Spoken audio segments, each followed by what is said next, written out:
नमस्कार, मैं हूं आशीष वर्मा। मॉर्निंग कॉल में आपका स्वागत है। शुरुआत इस वक्त की हेडलाइंस के साथ। एशियाई बाजारों की मिलीजुली शुरुआत, मगर अमेरिकी बाजार में तेजी का सिलसिला जारी। फ्रांस के राष्ट्रपति चुनाव पर टिकी ग्लोबल बाजारों की नजर। HUL पर आज रहेगी नजर। अमेरिकी फूड कंपनी क्राफ्ट हाइंज और यूनिलीवर के बीच डील पर लगा ब्रेक। यूनिलीवर ने खारिज किया क्राफ्ट हाइंज का प्रस्ताव, डील की कीमत को बताया कम। TCS बोर्ड की आज बैठक, बायबैक पर होगा फैसला। आवाज ने दी थी सबसे पहले खबर। 1 जुलाई से देश में GST लागू किया जाए। GST काउंसिल ने लगाई राज्यों के मुआवजे से जुड़े कानून पर मोहर। वित्त मंत्री को 1 जुलाई से GST लागू होने का पूरा भरोसा। आज फोकस में रहेगा आइडिया सेल्यूलर।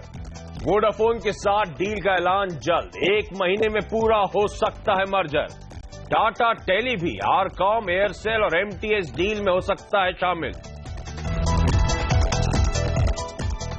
और हैवेल्स लॉयड इलेक्ट्रिक्स के बीच बड़ा करार। लॉयड इलेक्ट्रिक्स का कंज्यूमर ड्यूरेबल कारोबार खरीदेगी हैवेल्स। 1600 करोड़ रुपए में डील पर लगी मुहर। और अंबुजा सीमेंट्स के नतीजे आज, कंपनी से स्थिर तिमाही के नतीजों की उम्मीद। और नए हफ्ते की शुरुआत, यहां सोमवार की सुबह, और एक्शन पैक्ड होने वाला है ये हफ्ता। ध्यान रखें, ये फरवरी सीरीज की एक्सपायरी होनी है इस हफ्ते गुरुवार को। शुक्रवार को महाशिवरात्रि के चलते एक मार्केट हॉलिडे होगी। इस बीच यूपी इलेक्शंस, बॉम्बे में BMC के चुनाव, ये खबरों को गर्म रखने वाले हैं। और साथ साथ आज TCS की बायबैक पे वोट बैठक, अंबुजा सीमेंट्स के तिमाही नतीजे। तो एक्शन पैक्ड हफ्ता और आज का एक्शन पैक्ड दिन। सबसे पहले आपकी स्क्रीन पर SGX निफ्टी 1/4% के दबाव के साथ शुरुआत होने के इंडिकेशंस आते हुए CNBC आवाज के मार्केट से डेटा। अनिल सिंह भी कमाना है, लेकिन भारतीय बाजारों में खरीदारी करने के मौके होंगे। निफ्टी खरीद के चले तो अनिल और साथ साथ बाजार पे एक और एक्सपर्ट किरण जाधव साहब मेरे साथ जुड़ेंगे। उनसे भी बातचीत होगी आज की रणनीति पर। लेकिन पहले ग्लोबल संकेत और आपकी स्क्रीन पर US मार्केट्स आएंगे।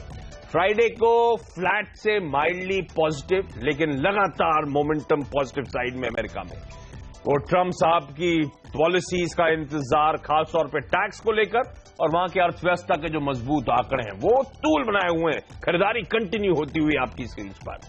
मेरे सहयोगी और CNBC आवाज के सीनियर एडिटर नीरज वाजपेयी जुड़ते हुए। नीरज, ग्लोबल संकेत कैसे हैं? क्या कुछ संकेत एटलीस्ट शुक्रवार के सेशन ग्लोबल रैली फेड होने के आ रहे हैं? बिल्कुल ऐसा कुछ भी नहीं है। पिछला पूरा हफ्ता बहुत शानदार रहा US मार्केट के लिए। सारे जो उनके तीनों इंडाइसेस हैं वो हाईस पे जाके बंद हुए और वो मोमेंटम कंटिन्यू है। चूंकि वीकेंड होता है तो हमेशा थोड़ा सा सबड्यूड सा ट्रेड होता है। और भारतीय बाजारों की अच्छी खबर ये कि आज US मार्केट बंद रहेगा वॉशिंगटन डे के मौके पर, तो वो एक और आपके लिए राहत है। लेकिन कुल मिला के अमरीकी बाजार आप देखेंगे तो पॉजिटिविटी वहां बनी हुई है, वहां कोई दिक्कत नहीं है। अब लोग इंतजार कर रहे हैं कि वो टैक्स प्रपोजल सामने रखें। लेकिन जैसे कि तमाम बाजारों में होता है कि मार्केट प्रीएम्प्ट कर लेता है कि क्या होने वाला है। उन्होंने इलेक्शन के टाइम भी कहा था कि रेट कट करेंगे, तो मैं इश्यू ये नहीं कट का इश्यू है कितना, तो उसको लेकर के वहां पे तमाम बहस चल रही लोगों के बीच में कि कॉर्पोरेट टैक्स कितना कम किया जाए। इसी वजह से एक शानदार रैली बनती हुई लगातार आपको देखने को मिल रही है। अगर नॉन इक्विटी में जाएंगे तो गोल्ड और क्रूड में कोई खास मोमेंटम नहीं रहा, फ्लैट से वो बंद हुए हैं। फ्रांस के राष्ट्रपति की इलेक्शन है, उसमें कौन बनेगा उस पर एक नजर लोगों की बनी हुई है। हालांकि वो बहुत इवेंट बहुत सिग्निफिकेंट नहीं है मार्केट के लिहाज से, लेकिन पॉलिटिकल डेवलपमेंट जरूर है। डॉलर इंडेक्स आपकी रेंज में है, जो भारतीय बाजार जैसा देखना चाहता है। बहुत ज्यादा उसमें तेजी देखने को नहीं मिल रही है, तो ये पॉजिटिव संकेत। और आज बंद बाजार, तो इसलिए आप थोड़ा सा राहत से आप रह सकते हैं। ओके, तो अमेरिकन मार्केट्स आज कामकाज नहीं करने वाले। डॉलर इंडेक्स शुक्रवार की सुबह 100.44 पे था, आज 100.88, 100.9 के आसपास। थोड़ा सा उछाल, लेकिन हाँ 101 के नीचे है, तो थोड़ा सा कंफर्ट जोन में तो जरूर है। जहां तक भारतीय बाजारों की बात है, बीता हफ्ता और खास तौर पे शुक्रवार का ट्रेडिंग सेशन बेहतर रहा। आधे % के आसपास की मजबूती सेंसेक्स और निफ्टी में हमने देखी आते हुए। बैंक निफ्टी ने खास तौर पे कंट्रीब्यूट करा, और जो स्टॉक फोकस में था, जिसने वो मोमेंटम बनाने में मदद करी, वो थी HDFC बैंक, जहां पे वो FPIs पैसा डाल सकते थे। उस खबर के चलते स्टॉक में उछाल था। बैंक निफ्टी में हमने फाइनली 1.5% का उछाल देखा, लेकिन एक समय 800 पॉइंट की मजबूती थी। फाइनली वो 300 पॉइंट के आसपास के उछाल के साथ बैंक निफ्टी क्लोज होता हुआ नजर आया। मिड कैप स्मॉल कैप सारे निशान में थे। मार्केट ब्रेथ 1:1, यानी कि जितने शेयर लाल निशान में थे उतने ही शेयर आपको शुक्रवार को हरे निशान में भी नजर आए होंगे। एफआईआई डीआईए का आंकड़ा अरे बहुत डिफरेंट नजर आएगा आपको। एफआईआई ने 8,000 करोड़ रुपए की खरीद करी, डीआईएस की तरफ से 5-6 हजार करोड़ रुपए के आसपास की बिकवाली। पर इन आंकड़ों पर ज्यादा तवज्जो देना नहीं चाहिए, क्योंकि एचडीएफसी बैंक की जो डील हो रही थी उसके चलते एफआईआई खरीद रहे थे और मेरे ख्याल से डीआईएस वहां पे माल या फिर अपना स्टॉक्स बेच रहे होंगे उस एक दिन के यूफोरिया को इनकैश करने के लिए। तो एफआईआई डीआईए का आंकड़ा उस लिहाज से एटलीस्ट कैश मार्केट के आंकड़े थोड़े से कंफ्यूजिंग हो सकते हैं। लेकिन चलिए, इन आंकड़ों को और बाजार के मूड को पर्सपेक्टिव में रखने के लिए सीएनबीसी आवाज के मार्केट एडिटर अनिल सिंह भी अब जुड़ते हुए। अनिल जी हाय, गुड मॉर्निंग। हफ्ते की शुरुआत में शुरुआती कोट प्लेट बड़ी अच्छी लगी, खरीदारी करने के मौके क्या वजह है और क्या लेवल्स, क्या टारगेट होंगे? गुड मॉर्निंग आशीष।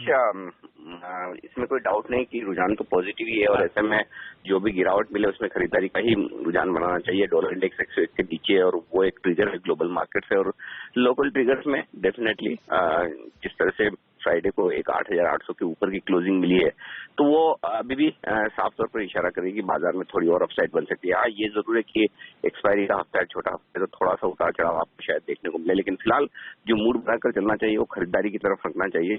और अगर 8,800 के नजदीक मिले तो बहुत ही बेहतर, अदरवाइज भी ओपनिंग पर भी आप एक बार खरीदारी कर सकते हैं। 8,775 ये स्टॉप लॉस का लेवल रखना चाहिए और ऊपरी स्तरों पर 8,875, 8,900 तक फिर से निफ्टी जाने की कोशिश कर सकता है। एक्चुअली निफ्टी से ज्यादा बेहतर और ज्यादा मजबूत बैंक निफ्टी नजर आ रहा है, और बैंक निफ्टी में भी एक छोटी सी रिस्क लेकर जो कि 20,400 के आसपास के स्टॉप लॉस की हो सकती है, एक खरीदारी करनी चाहिए 20,750, और उसके बाद फिर से 20,900 की तरफ बैंक निफ्टी जाने की कोशिश कर सकता है। तो ओवरऑल रुझान खरीदारी की तरफ, आंकड़े बेहतर हैं, कोई दिक्कत की बात नहीं है। ओके, तो कोई दिक्कत की बात नहीं, खरीदारी करने के मौके ढूंढे। नीरज हाईलाइट भी करते हैं यूएस मार्केट से कोई क्यूज नहीं होंगे, तो नो क्यूज शायद इंडियन मार्केट से इमर्जिंग मार्केट के लिए एक पॉजिटिव संकेत और हो सकता है। खरीदारी करने के मौके 8875 तक के टारगेट्स के लिए निफ्टी में अप्रोच करें। बाजार पे एक और एक्सपर्ट प्रिसीजन इन्वेस्टमेंट सर्विसेज के किरण जाधव मेरे साथ अब जुड़ते हुए। किरण हाय, गुड मॉर्निंग। चार्ट्स की रीडिंग आपकी क्या कहती है सर, क्या करूं निफ्टी पर? Very good morning Ashish ji. Nifty पे 8780 का बहुत इंपॉर्टेंट सपोर्ट है, उसके नीचे आपका स्टॉप लॉस होना चाहिए। 8730 का स्टॉप लॉस मैं सजेस्ट कर रहा हूँ, और टारगेट आपको 8920 के देखने को मिल जाने चाहिए अगले 2 ट्रेडिंग सेशन के अंदर। तो दोनों एक्सपर्ट्स मानते खरीदारी, कोई दिक्कत नहीं। 8875 के अनिल आज के टारगेट दे रहे थे, किरण ने 2 दिनों में कहा 8920 तक की मजबूती देखने को मिलेगी, तो मोमेंटम इंटैक्ट है। अच्छा किरण, कुछ स्टॉक स्पेसिफिक आइडियाज हो तो वो भी शेयर करें। बिल्कुल, बाय पेट्रोनेट अच्छा दिखाई दे रहा है, तो पेट्रोनेट बाय करने की सलाह है। स्टॉप लॉस 392 का लगाना चाहिए और टारगेट के लिए 416 के टारगेट देखने को मिल जाने चाहिए। दूसरा होगा जीएसएफसी, जहां पे स्टॉप लॉस 110 रुपये 50 पैसे का रखना चाहिए और टारगेट 125 के देखने को मिल जाने चाहिए। ओके किरण, आपका धन्यवाद। तो दोनों एक्सपर्ट्स मानते हैं निफ्टी में खरीदारी करने के मौके ढूंढने को, कंफ्यूजन नहीं। तो अगर कमजोरी के साथ वाकई एचडीएक्स निफ्टी जो इंडिकेट कर रहा है कमजोरी होती है, तो शायद बेहतर खरीदारी करने के मौके होंगे। 8875 आज के लिए और 8920 शायद अगले 2 दिनों में आपको लेवल्स देखने को मिले आपकी स्क्रीन पर। पेट्रोनेट और जीएसएफसी, इन दोनों स्टॉक्स में किरण मानते खरीदारी करने के मौके, और इनफैक्ट अब मेरे साथ मेरी सहयोगी सोनम मेहता जुड़ती हुई। सोनम ने कुछ और एक्सपर्ट से सुबह बातचीत करी। सोनम हाय, गुड मॉर्निंग।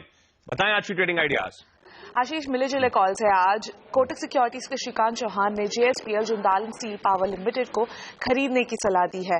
लक्ष्य 96 रुपए का, स्टॉप लॉस लगाए 91 रुपए 50 पैसे का। दूसरा कॉल है डेरिवेटिव ट्रेडिंग रिसर्च.com के मनीष शर्मा का, जिन्होंने जस्ट डायल को बेचने की सलाह दी है। लक्ष्य 440 का रहेगा, स्टॉप लॉस 472 रुपए का लगाइए। और तीसरा कॉल है फाइसेंस.com के सरविंदर श्रीवास्तव का, जिसने येस बैंक को बेचने की सलाह दी है। लक्ष्य 1370 का रहेगा, स्टॉप लॉस 1461 रुपए 60 पैसे का लगाइए। ओके, तो word of caution, stock specific ऐसा नहीं है कि हर तरफ मोमेंटम हरे निशान में कामकाज होगा। मिला जुला रुझान है, तो सोनम ने हाईलाइट भी किया। पेट्रोनेट, जीएसएफसी, जेएसपीएल, इनमें खरीदारी करने के मौके होंगे, लेकिन जस्ट डायल, येस बैंक, ये कुछ स्टॉक्स होंगे जो शायद आज दबाव के साथ कामकाज करें, इनमें बिकवाली करें। सोनम बने रहे, आगे आपके पास वापस आऊंगा, लेकिन आप सीधे चलते मेरे सहयोगी हेमंत घई के पास। आज के टॉप 5 शेयर्स कौन से हैं, यानी कि आज के स्टॉक्स न्यूज जो हाईलाइट होगी वो कौन सी? हेमंत भाई गुड मॉर्निंग, बताएं। मॉर्निंग आशीष, नजर रखिएगा आइडिया के ऊपर। देखिए आइडिया वोडाफोन को लेकर खबरें चल रही थी कि इनका विलय होगा, और अब ये समझ में आ रहा है कि 24-25 फरवरी तक एक डेफिनेटिव एग्रीमेंट साइन हो सकता है। तो जो लोग सोच रहे थे कि डील होने में विलंब लगेगा, देर लगेगी, ऐसा नहीं है। तो इस शेयर पर आज नजर होनी चाहिए। आइडिया का शेयर मजबूती के साथ कारोबार कर सकता है। जेट एयरवेज के शेयर पर भी रखिए नजर। एक प्रेस कॉन्फ्रेंस इन्होंने बुलाई है सुबह, स्ट्रेटेजिक अलायंस करने वाले। अब खबरें चल रही थी पिछले हफ्ते की शायद लुफ्तांजा के साथ एक करार कर सकते हैं, तो इस शेयर पर भी रखिए नजर। साथ ही हेवल्स और लॉयड इलेक्ट्रिक्स, आपको याद होगा पिछले हफ्ते शुक्रवार को भी हमने आपसे कहा था कि यहां पर चर्चा चल रही है कि एक डील हो सकती है। कंज्यूमर ड्यूरेबल कारोबार इस कंपनी का, लॉयड इलेक्ट्रिक का, हेवल्स खरीद सकता है। और देखिए अब ये डील का अनाउंसमेंट हो गया एक्सचेंजेस को। 1600 करोड़ रुपए का डील साइज है। हालांकि कुछ एक्सपर्ट्स ये मान रहे थे कि हेवल्स ने पहले जिस तरह से एक्विजिशंस करके उसको सही से इंटीग्रेट नहीं कर पाया था, हेवल्स के लिए नेगेटिव हो सकता है और ऊंचे वैल्यूएशंस दे रहा है। लॉयड इलेक्ट्रिक के लिए ये थोड़ी सी पॉजिटिव खबर मानी जाएगी, लेकिन इस डील से पहले बहुत ही तगड़ा रन-अप, ध्यान रखिएगा, इस स्टॉक में हो चुका है। साथ ही दिलीप बिल्डकॉन पर रखिए नजर। NHAI से 911 करोड़ रुपए के ऑर्डर्स इनके हाथ लगे हैं। एक और इंफ्रास्ट्रक्चर कंपनी जीपीटी इंफ्रा पर भी रखिए नजर। 64 करोड़ रुपए के ऑर्डर्स मिले हैं। आशीष, आज इंफ्रास्ट्रक्चर कंपनियों में अच्छी तेजी देखने को मिलेगी। जेपी ग्रुप के लिए भी कुछ डील्स आती हुई, तो इंफ्रास्ट्रक्चर पैक अच्छा प्रदर्शन आज दिखा सकता है, समझ में आ रहा है। ओके चलिए, लेकिन आज फोकस में रहेगा अंबुजा सीमेंट के तिमाही नतीजे। कैसे रह सकते हैं ये नंबर? सोनम मेरे साथ जुड़ी हुई है। सोनम बताएं, हमारा पोल क्या कहता है? आशीष, अंबुजा सीमेंट से स्टेबल से सुस्त आंकड़ों की उम्मीद रखी जा रही है, जहां पर इस बार डिमोनेटाइजेशन के कारण सीमेंट का डिमांड काफी कमजोर रहा है और इसी के कारण दबाव बनता हुआ दिखाई देगा, क्योंकि जो वॉल्यूम्स है उसमें 7% की गिरावट का अनुमान है, जिसके कारण आय में 7% की गिरावट देखने को मिलेगी। यूटिलाइजेशन लेवल्स कमजोर रहे हैं, रियलाइजेशन कमजोर रहे हैं और खर्चों में काफी बढ़ोतरी देखने को मिल रही है, और इसी के कारण मार्जिन पर दबाव दिखाई देगा। 12.7% पे मार्जिन आ सकते हैं पिछले साल की 13.8% के मुकाबले, और एक लो बेस के कारण जब पिछले साल की इसी तिमाही में कंपनी ने भारी टैक्स भरा था, तो इसके कारण, एक लो बेस के कारण कंपनी के मुनाफे में एक जबरदस्त जंप दिखाई देगा 50% का। ओके, तो अंबुजा सीमेंट्स आज ये नंबर्स फोकस में रहेंगे। और साथ साथ एक और स्टॉक है TCS। जी हां, आज वो ऑल इंपॉर्टेंट बाय बैक को लेकर इस कंपनी के बोर्ड की बैठक होगी। तो ना सिर्फ TCS, मेरे ख्याल से आज पूरा IT एज अ पैक आपके रडार पर रहना चाहिए। लेकिन यहां पे एक छोटा सा ब्रेक के बाद आपको बताएंगे कमोडिटी और करेंसी मार्केट्स में आज की टॉप स्ट्रेटजीज।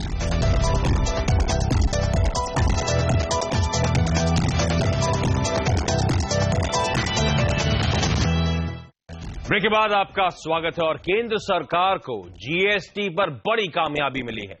GST काउंसिल ने राज्यों के मुआवजे से जुड़ा कानून पास कर दिया है। वित्त मंत्री अरुण जेटली ने कहा है कि बजट सत्र के दूसरे हिस्से में ही इस बिल को संसद से पास करा लिया जाएगा। राजस्थान के उदयपुर में काउंसिल की 10वीं बैठक के बाद जेटली ने यह भी कहा कि central GST, inter state GST से जुड़े कुछ और कानून 4 और 5 मार्च को होने वाली अगली बैठक में पास करा लिए जाएंगे। उन्होंने उम्मीद जताई कि GST 1 जुलाई से लागू हो जाएगा। GST का कॉम्पेंसेशन लॉ है कि अगर किसी राज्य को घाटा होता है तो पहले 5 साल के लिए उस घाटे को पूरा किया जाएगा। ये सिद्धांत सारे स्वीकार हो चुके थे और इसका जो लीगली वेटेड ड्राफ्ट आज काउंसिल के सामने आया, एक एक प्रावधान पे उस पर चर्चा हुई और GST काउंसिल ने पहला कानून आज फॉर्मली अप्रूव कर दिया है।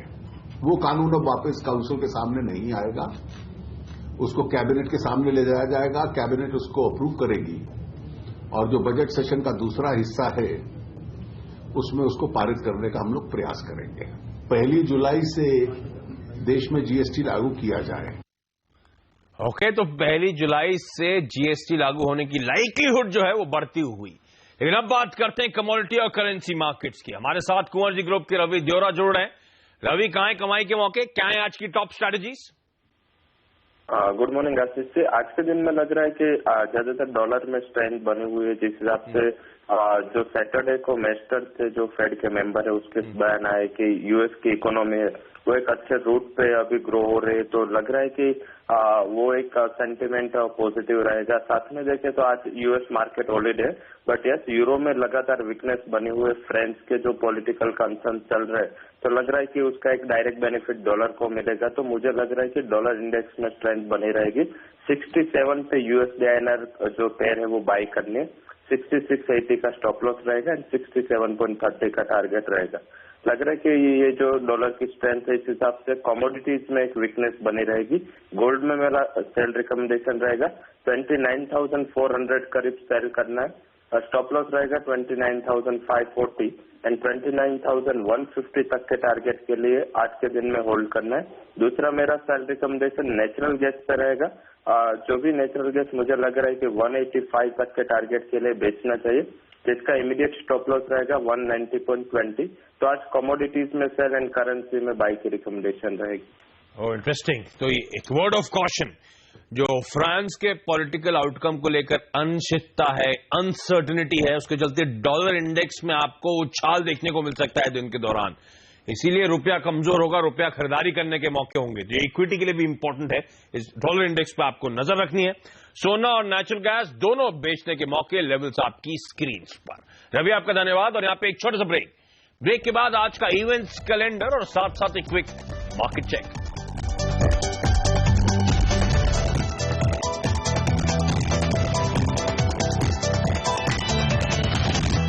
ब्रेक के बाद आपका स्वागत। और आज का इवेंट्स कैलेंडर आपकी स्क्रीन पर आएगा, यानी कि आपकी और हमारी नजरें कहां होनी चाहिए। अंबुजा सीमेंट के नंबर्स आएंगे। सोनम कह के गई है कि मार्जिन्स पे प्रेशर होगा तो रडार पे रखें। वरुण बेवरेजेस हाल में लिस्टेड कंपनी पेप्सी के लिए बॉटलिंग करती है, इस नंबर का भी बाजार को इंतजार रहेगा। और इसके अलावा सबसे इंपॉर्टेंट तो आज टीसीएस की बोर्ड बैठक होनी है बायबैक को लेकर। किस तरह से होगा, टेंडर ऑफर के जरिए, ओपन मार्केट के जरिए, कितना खरीदेंगे, ये सब जानना चाहते हैं हम लोग। जेट एयरवेज की प्रेस कॉन्फ्रेंस है, हेमंत कह रहे थे लाइकलीहुड है कि लुफ्थांसा के साथ एक करार का अनाउंसमेंट हो सकता है। प्रधानमंत्री मोदी की इलाहाबाद में रैली है और अमेठी में कांग्रेस उपाध्यक्ष राहुल गांधी की रैली होगी। जाते थे एसजीएक्स निफ्टी आपकी स्क्रीन पर आएगा।